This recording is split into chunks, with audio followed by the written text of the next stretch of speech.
नमस्कार दोस्तों, revolutionary change में आपका बहुत बहुत स्वागत है। आज है 26 जनवरी और आज हम देखेंगे कुमार गौरव सर के करंट अफेयर्स के क्वेश्चंस को। ये वीडियो उन लोगों के लिए है जो कुमार सर के 1.5 से 2 घंटे लंबे क्लास को टाइम कम होने की वजह से अटेंड नहीं कर सकते। तो आप इस वीडियो में 10 मिनट के अंदर ही उनके करंट के क्वेश्चंस को आसानी से देख सकते हैं और रिवीजन भी कर सकते हैं। तो आइए शुरू करते हैं। क्वेश्चन नंबर फर्स्ट है, हाल ही में भारत की उपाध्यक्षता में FAO के 12वें सत्र का आयोजन कहाँ किया जा रहा है? तो इसका जो सही आंसर है वो है रोम। इसका जो आयोजन किया जा रहा है वो रोम में किया जा रहा है। जो ये FAO है, इसका मतलब होता है फूड एंड एग्रीकल्चरल ऑर्गेनाइजेशन, खाद्य एवं कृषि संगठन। और इसका जो स्थापना हुआ था, स्थापना वो 16 अक्टूबर 1945 को हुआ था। और इसका जो मुख्यालय है वो रोम में है, जो इटली में पड़ता है। रोम में इसका मुख्यालय है जो इटली में पड़ता है। इसके 12वें सत्र की जो अध्यक्षता है भारत ने की, तो भारत की तरफ से डॉक्टर BN त्रिपाठी ने अध्यक्षता की है। तो आइए नेक्स्ट क्वेश्चन की ओर बढ़ते हैं। वर्ष 2023 में देश में कौन सा गणतंत्र दिवस मनाया जा रहा है? तो अभी जो गणतंत्र दिवस मनाया जा रहा है वो है 74वां 74th गणतंत्र दिवस हम मना रहे हैं। इसका आंसर है 74th। ये 26 जनवरी 1949 को 26 जनवरी 1950 को 1950 को हमारे देश में संविधान लागू हुआ था। 74वां गणतंत्र दिवस है ये। और इसमें जो हमारे मुख्य अतिथि हैं वो हैं Abdel Fattah CC. Abdel Fattah CC ये हमारे देश में 74वें गणतंत्र दिवस के मुख्य अतिथि हैं, जो मिस्र के राष्ट्रपति हैं। तो आइए नेक्स्ट क्वेश्चन की ओर बढ़ते हैं।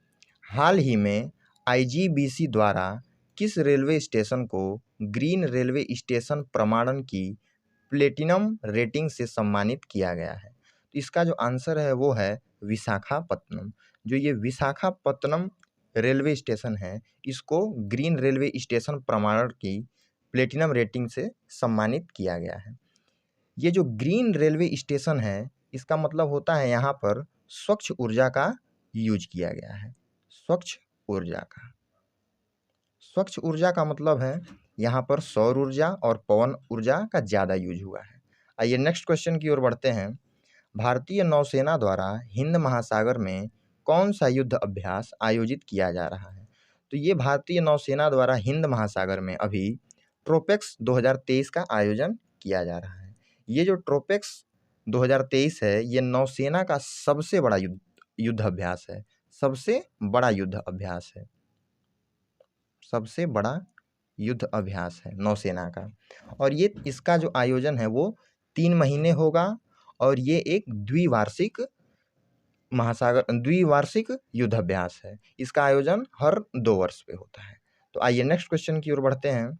हाल ही में सरकार के कॉमन सर्विस सेंटर अकादमी द्वारा किस निजी कंपनी के साथ मिलकर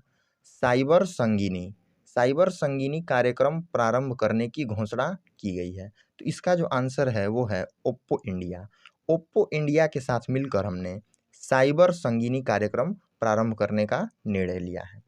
ये जो साइबर संगीनी है, इसमें हम ग्रामीण महिलाओं को साइबर सिक्योरिटी के क्षेत्र में जागरूक करेंगे। इसमें ग्रामीण महिलाओं को साइबर सिक्योरिटी क्षेत्र में जागरूकता दी जाएगी। और इसका जो आयोजन है 45 दिन के लिए होगा। और इसमें हमारा लक्ष्य है कि हम 10,000 साइबर संगीनी बनाना हमारा इसमें लक्ष्य है। आइए नेक्स्ट क्वेश्चन की ओर बढ़ते हैं। 25 जनवरी 2023 को हिमाचल प्रदेश द्वारा 53वां स्थापना दिवस मनाया गया। इस राज्य की स्थापना किस वर्ष की गई थी? इसका जो सही आंसर है वो है 1971। इसकी जो स्थापना है वो 1971 में की गई थी। 25 जनवरी 1971, 25 जनवरी 1971। तो इसकी स्थापना 25 जनवरी 1971 को हुई थी और ये उस समय 18वां राज्य बना था। और इसका जो स्थापना है वो डॉक्टर वाई.एस. परमार ने किया था, वाई.एस. परमार। और ये वहाँ के पहले सीएम भी थे। तो जिस समय इसकी स्थापना हुई उस समय वाई.एस. परमार का बहुत योगदान था और वहाँ के ये पहले सीएम भी बने थे। तो इसका जो सही आंसर है वो है 1971। आइए नेक्स्ट क्वेश्चन की ओर बढ़ते हैं। हाल ही में उत्तर भारत का सबसे बड़ा तैरता सोलर प्लांट का उद्घाटन कहाँ किया गया है? तो इसका जो सही आंसर है वो है चंडीगढ़। चंडीगढ़ में नॉर्थ इंडिया का सबसे बड़ा तैरता सोलर प्लांट लगा है। इसमें हमें स्वच्छ ऊर्जा मिलेगी, जैसे सनलाइट का यूज करके हम इलेक्ट्रिसिटी निकालेंगे।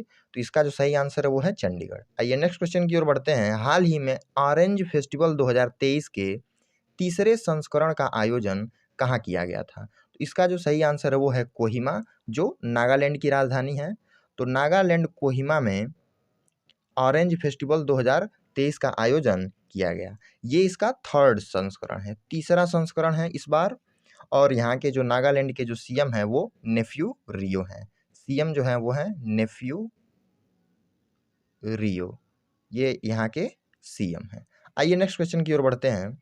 प्रसिद्ध प्रिज्गर आर्किटेक्चर पुरस्कार प्राप्त करने वाले पहले भारतीय वास्तुकार कौन हैं जिनका हाल ही में निधन हुआ है? तो इसका जो सही आंसर है वो है बालकृष्ण दोषी। इन्हें 2018 में प्रिज्गर आर्किटेक्चर पुरस्कार दिया गया था। ये वास्तुकला के क्षेत्र में दिया जाता है। ये वास्तुकला के क्षेत्र में दिया जाता है और 2018 में इनको ये अवार्ड दिया गया था। हाल ही में इनको 2022 में रॉयल गोल्ड मेडल भी दिया गया था। रॉयल गोल्ड मेडल भी इनको दिया गया था। तो 95 वर्ष की आयु में इनका अभी निधन हो गया है। तो आइए नेक्स्ट क्वेश्चन की ओर बढ़ते हैं। हाल ही में वैश्विक स्टैक डेवलपर सम्मेलन 2023 का आयोजन कहाँ किया गया है? तो इसका जो सही आंसर है वो है नई दिल्ली। तो इसका जो आयोजन है वो नई दिल्ली में हुआ है और ये पहली बार हुआ है। ये पहली बार इसका आयोजन हुआ है। इसका आयोजन पहली बार हुआ है, नई दिल्ली में हुआ है। इसमें हम उद्योग, स्टार्टअप और यूनिकॉर्न ने जो डिजिटल भागीदारी में योगदान दिया है उसको बताया गया है। तो इसका जो आंसर है वो है नई दिल्ली। ऐसे ही रोज की करंट अफेयर वीडियोस देखने के लिए हमारे चैनल के साथ बने रहें। अगर आपको ये वीडियो अच्छा लगता है तो सब्सक्राइब करें, शेयर करें और कमेंट भी करें। Thank you.